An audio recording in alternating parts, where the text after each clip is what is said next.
सूरत बनी इसराइल आयत 36।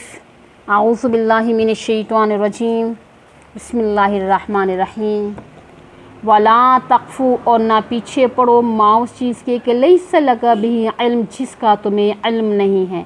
इन्नस्समा, बेशक कान, वल बसर, और आँख, वल फ़ुआद, और दिल, कुल्लु उलाइका, इन सब चीज़ों के बारे में काना अन्हु मसऊला, सवाल किया जाएगा। बात चली आ रही थी पीछे से भी कि वो चीज़ें जिनसे आखिरत बनती है और उनका ज़िक्र था, और अल्लाह ताला के साथ क्या था, शरीक ना ठहराओ। याद रखिए ना, अल्लाह ताला की इबादत करो, वालिदैन के साथ अच्छा सलूक करो, करीब रिश्तेदारों, मस्कीनों, मुसाफिरों को उनका हक़ दो, फजूल खर्ची ना करो, अजीज़ रिश्तेदारों को यानी किसी वक्त देने की तौफीक ना हो तो तसल्ली के साथ जवाब दो। ये याद है ना सारी बातें। फिर क्या फरमाया कि अपने हाथ को बिल्कुल रोको भी ना, और ज़्यादा खर्च भी ना करो, और फ़क्र के खौफ से औलाद को कत्ल ना करो। वादा करो तो पूरा करो, मापो तो पूरा मापो, तो तोलो तो पूरा तोलो। इन चीज़ों से क्या बनती है, आखिरत बनती है। अब अल्लाह ताला फरमाते हैं वला तक़फ़ू मा लैसा लका बिही इल्म, और ना पीछे पड़ो उस चीज़ के, मुहातब कुरान है, सुनने वाले कुरान को, यानी कि जिसका यानी कि तुझे इल्म नहीं है, जिस चीज़ की तहकीक नहीं है, इसको बयान ही ना करो ना। ये एक ऐसा अहम असूल है, अगर हम इस पर अमल करेंगे तो घरों की, बरादरियों और जमातों की अक्सर लड़ाइयाँ ख़त्म हो जाएंगी। बात सुनते हैं उसको बग़ैर तहकीक के पले बांध देते हैं, तहकीक नहीं करते ये बात है भी या नहीं है, कही है या नहीं है। अगर कही है ना तो किस अंदाज में कही है, क्योंकि बयान करने वाले हैं तो अपनी समझ के मुताबिक बयान करनी है ना। तो लिहाजा जिस बात की तहकीक ना हो तो वो नहीं करनी चाहिए। हदीस पाक में आता है कफ़ा बिलमरई कज़िबन अन युहद्दिस बिकुल्लि मा समिअ, आदमी के झूठा होने के लिए काफ़ी है कि वो बयान करे हर सुनी हुई बात को। यानी वो बड़ा झूठा आदमी है जो हर सुनी हुई बात को बयान करता है। बात वो बयान करनी चाहिए जिसका सबूत हो, बग़ैर सबूत के बात नहीं करनी चाहिए। ये आजकल बहुत हो रहा है, मैसेज आता है वो फॉरवर्ड हो जाता है, मैसेज आता है बग़ैर तहकीक की, हदीस ही नहीं होती। भाई तुम ये तो देखो, हदीस ही नहीं होती, उसको हदीस बना दी। किसी पीर वली का कौल है, उसको हदीस बना लेते, वो हदीस ही नहीं होती। कोई हदीस होती है तो उसको कुरान की आयत बना लेते हैं, हालांकि वो कुरान की आयत ही नहीं होती। परहेज़ करें, ये बहुत बड़ा गुनाह है। फरमाया ऐसी चीज़ के पीछे मत पड़ो जिसका इल्म नहीं है। क्यों? इन्नस्समा वल बसर वल फुआद, बेशक कान और आँख, दिल, कुल्लु उलाइका काना अन्हु मसऊला, इन सब चीज़ों के बारे में सवाल किया जाएगा। ऐ बंदे, मैंने तुझे कान दिए थे, कहाँ इस्तेमाल किए, और मैंने तुझे आँखें दी थी, कहाँ इस्तेमाल की थी, तुझे दिल दिया था, इस दिल के साथ क्या कुछ गौर किया, फ़िक्र किया, एक एक चीज़ के बारे में सवाल होगा।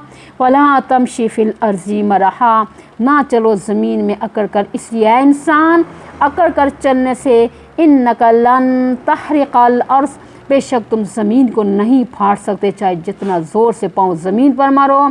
वलन तबलुगल जिबाल तूला, नहीं पहुँच सकते पहाड़ की बुलंदी तक चाहे गर्दन को जितना मर्ज़ी अकड़ाओ।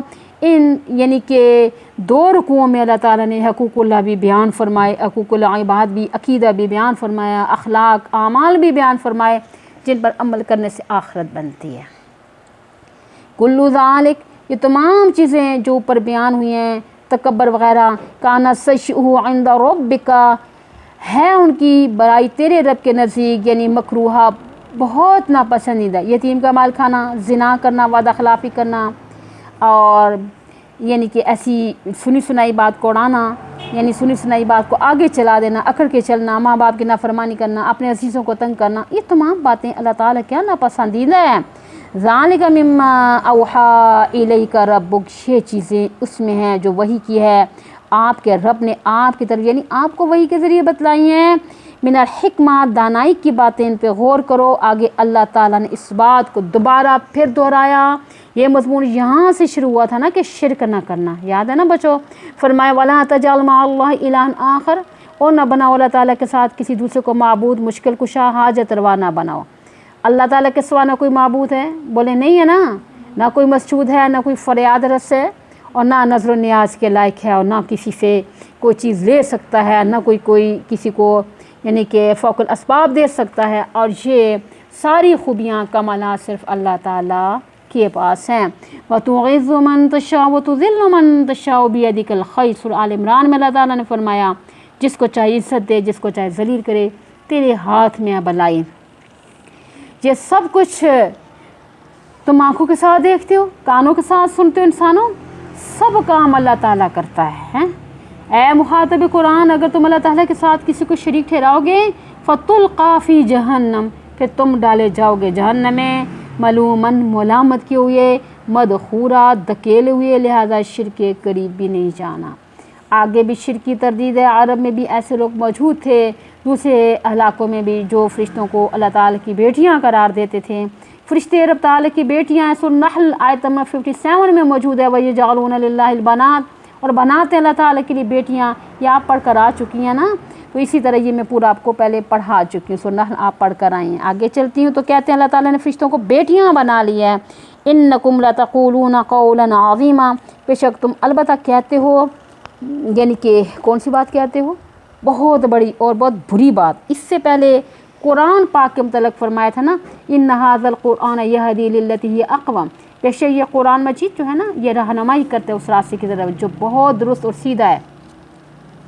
अब अल्लाह ताला फरमाते हैं वलक़द सर्रफ़ना फ़ी हाज़ल कुरआन, अलबत्ता तहक़ीक़ हमने फेर फेर कर बयान किया इस कुरान पाक में, मुख्तलिफ़ मिसालों के साथ, मुख्तलिफ़ अंदाज के साथ। क्यों? लियज़क्करू, ताकि वो नसीहत हासिल करें। कभी अक़ली दलाइल के साथ बयान किया, कभी नकली दलाइल के साथ, कभी आसमान की तरफ तवज्जो दिलाई, कभी ज़मीन की तरफ, कभी फ़ज़ा की तरफ, कभी फरमाया वफ़ी अनफुसिकुम अफ़ला तुबसिरून, तुम्हारे नफ्सों में, तुम्हारी जानों में निशानियाँ, क्या तुम सोचते नहीं? तो हमें मुख्तलिफ़ अंदाज में समझाया। वमा यज़ीदुहुम इल्ला नुफूरा, नहीं ज़्यादा किया उनके लिए मगर नफ़रत ने। तो वमा यज़ीदुहुम इल्ला नुफूरा की तफसीर बता रही हूँ। तो देखिए कुरान पाक तो बड़ी अज़मत और बरकत वाली किताब है, उसके साथ नफ़रत कैसे बढ़ी और फैली, इस बात का तो जवाब शेख मुस्लिहुद्दीन सादी शिराज़ी रहमतुल्लाह अलैह ने बड़े प्यारे अंदाज में समझाया। कि शेख सादी रहमतुल्लाह अलैह जो है ना, ये बड़े अकाबर बुज़ुर्गों में से थे। उनकी किताबें गुलिस्तान, बोस्तान, करीमा वगैरह है ना, ये आज तक दरसियात में शामिल थी। पहले तो इसमें तौहीद सुन्नत अखलाकियात ज़बान में बहुत कुछ है इसमें। बहरहाल वो कहते हैं कि बारिश के इसके पाकीज़ा होने में इख्तिलाफ़ नहीं। बाग में गुल लाला उगाती है और ख़राब ज़मीन में कांटेदार घास। बारिश से ज़रख़ेज़ ज़मीन में अच्छी चीज़ें भी पैदा होती हैं, सब्ज़ियां हैं, अनाज, फूल फल, और ये चीज़ें जो है ना ज़मीन में नकम्मी होती हैं, बुरी चीज़ें, कांटे होते हैं, घास वगैरह हो जाता है, और वो भी पैदा हो जाता है। बारिश तो वही है ना, या कोई और है? बारिश का तो कोई कसूर नहीं है, कसूर तो जगह का है, ज़मीन का है। इस जगह कुरान पाक तो अल्लाह ताला की रहमत की बारिश है, उसके कतरे तो बिल्कुल साफ़ हैं। जिसका दिल पाक साफ़ है वहाँ अच्छे अखलाक पैदा होंगे। जिसका दिल गंदगी नजासत से भरा हुआ है, जिससे बदबू फैलेगी, सच्चे दीन के ख़िलाफ़ नफ़रत बढ़ेगी। बारिश के कतरे तो वही हैं। अल्लाह ताला फरमाते हैं कुल, आप फरमा दे, लौ कान माहु इलाह, अगर होते अल्लाह ताला के साथ और इलाह, कमा यक़ूलून, जैसा कि ये लोग कहते हैं बहुत सारे इलाह बनाए हुए हैं, तो इज़ल्लबतगू इला ज़िल अर्श सबीला, इस वक्त अलबत्ता वो ज़रूर तलाश करते अर्श वाले की तरफ रास्ता। यानी दुनिया में मुतअद्दिद बादशाह होते हैं, किसी ना किसी वक्त उनका आपस में टकराव भी होता है। या आपने कभी नहीं सुना होगा कि दुनिया के बादशाह आपस में कभी नहीं टकराए, आपस में कभी नहीं लड़े। इस तरह अल्लाह ताला के मुकाबले में इलाह होते तो सब मिलजुल कर अर्श वाले के ख़िलाफ़ चढ़ाई करते, मगर अल्लाह ताला के मुकाबले में कौन है? कोई भी नहीं है। अल्लाह ताला की ज़ात के अलावा कोई और माबूद नहीं है।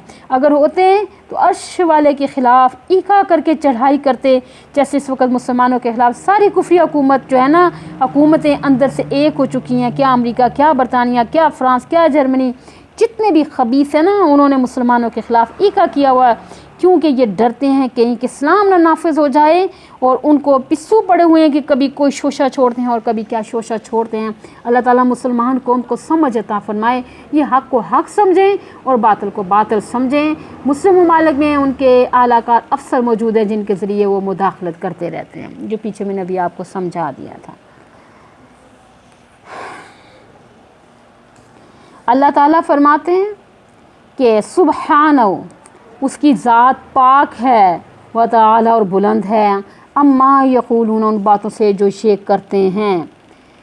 रब के शरीक हैं, रब का बेटा बेटी हैं। अल्लाह ताला इन चीज़ों से बहुत बुलंद है, ना उसका कोई शरीक है, ना उसका कोई बेटा है, ना रब की कोई बेटी है। उलुवन कबीरा, बहुत बड़ी बुलंद ज़ात है, उसकी तरफ उन चीज़ों की निस्बत करनी, अपने ईमान को बर्बाद करना है, अपनी ज़िंदगी बर्बाद करनी है अल्लाह ताला का, तो कुछ भी नहीं बिगड़ेगा। आप एक बार पढ़ें सुब्हान अल्लाहि व बिहम्दिही सुब्हान अल्लाहिल अज़ीम।